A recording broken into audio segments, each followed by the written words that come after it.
Kakinada Gudarigunta journalist కాలనీలో వేంచేసి ఉన్న శ్రీరామ సహిత సత్యదేవ మందిరంలో దశపాపహర దశమిక ప్రసిద్ధంగా ఉంచిన జ్యేష్ఠ శుక్ల దశమి మరియు ఆదివారం నాడు విశేష పూజా కార్యక్రమాలు నిర్వహించారు. మాధ్వ పురోహితులు యాదగిరి మధ్వేష్ ఆధ్వర్యంలో ఈ విశేష పూజా కార్యక్రమాలు భక్తి ప్రపత్తులతో జరిగాయి. స్వామివార్లకు పంచామృతాభిషేకాలు, అలంకరణ కూడా చేశారు.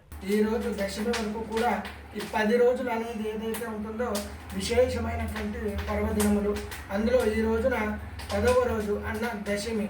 మనం ఏదైనా 10 జన్మల పాపాలు ఏమైనా ఉన్నా కూడా ఈ రోజున ఆ స్వామివారికి సేవ కానీ, జపము కానీ, పూజ కానీ ఏదైనా మనము చేస్తే ఆ యొక్క పాపాలన్నీ కూడా నశించిపోతాయి ఉద్దేశంతో ఈ రోజున స్వామివారికి, సత్యనారాయణ స్వామివారికి, ఆంజనేయ స్వామివారికి భక్తులందరి యొక్క గోత్రము, వారి యొక్క నామము, నక్షత్రములతో గోత్ర నామములతో స్వామివారికి పంచామృత అభిషేకము చేయడము జరిగినది.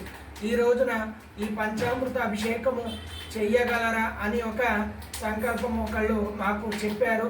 వాళ్ళు లక్ష్మణరావు గారని, హైదరాబాద్ వాస్తవ్యులు. ఈ రోజున స్వామివారి సేవలో వచ్చి పాల్గొని తీర్థప్రసాదాలు కూడా స్వీకరిస్తారు.